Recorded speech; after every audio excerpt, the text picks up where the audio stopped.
Nimeona Fasha Burundi imefanya kitu kia lazima kia kunipumuzisha mimi. Haitizami dini, iwe Katolika, iwe Mporo, iwe Lebantite, iwe nani, dini mbalimbali.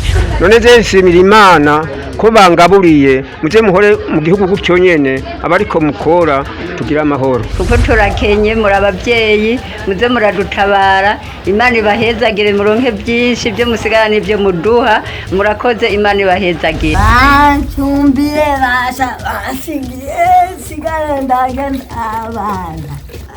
Abantu banembereye Imana ibahezagire. Agume baronga ingufu baze kundaba kandi. Umukuru w'igihugu igihe yocyumva yogira icyo aterereye kuri iri shirahamwe kugira ridushire mu muguru, dufate mu mugongo mu bintu bikomeye.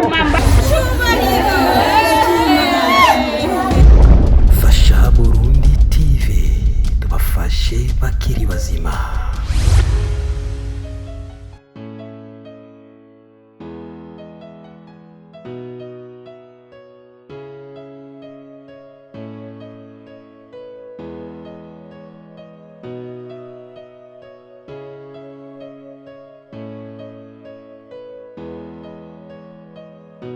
Amahoro y'Imana abane namwe bakunzi bafasha Burundi TV.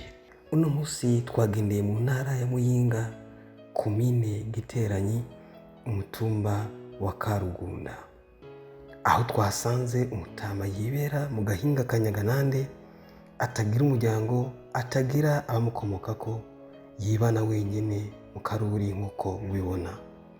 Bamwita Nzohabona umukunzi Pascal batazira Mapengo.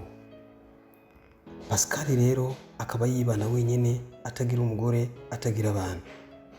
Twashanire n'uno mutama kugira ngo Fasha Burundi TV n'abakunzi bayo bashobore kumenya amakuru y'uno mutama n'ubuzima bayemo.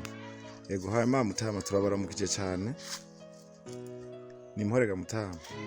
Ego hama rero jewe Fasha Burundi TV yeyamye kubaganiriza kugira ngo mubaganirire ubuzima mwebwe musanzwe mubayemo. None bashaka tubanze tumenye mwitwa mukiga mutama, amazina yanyu yose. Amazina yanyu? Pengo. Bakwita Pengo? Mapengo. Mapengo. Muga aya niyo mazina yanditse mu mpapuro? Oya, kundanga muntu fuko byanditse. Kundanga muntu handitse ko mukiga mutama. Kundanga muntu. Pascal. We witwa Pascal. Pascal. Mbone mutama hanyene ne usanzwe rero wibera? Ego ndabona uri kurugurura ngira waruvuye kurondera udukwi two gucana kugira ngo uze kota kariro.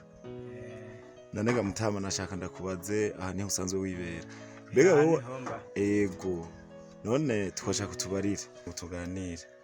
Wewe warigeze utunga umuryango? Tuvuze umuryango no kuvuga warigeze ugira umufasha?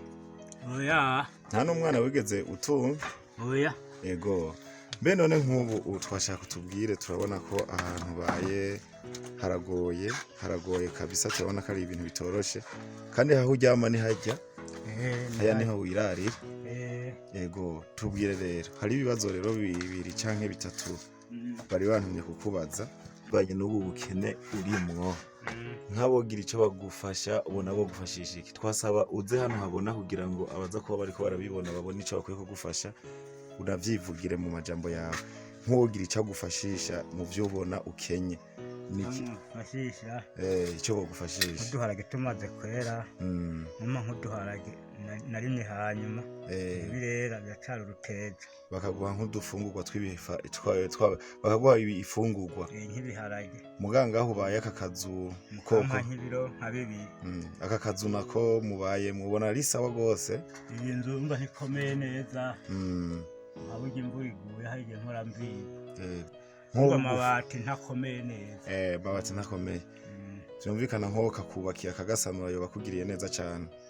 Bakagira bakubaka nk'iy'amatafari. Niyo ngo inziramba. Niyo nziramba. Murakoze cyane. We rero uri kuvuga mu buzima bwawe ntihugeze utunga umuryango? Oya, nta muryango. Nta bana, nta mukenyezi mwigeze mu bana? Oya, nta muryango dufise. Ego.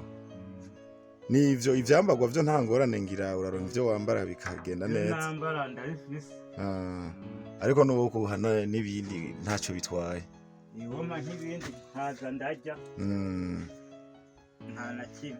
Sawa murakoze Mutama. Mbe aha muba ni ku mutumba wa wewe wamumva bavuga ko ari umutumba wa hehe? Aha ni Karuguru. Ku mutumba wa Karuguru.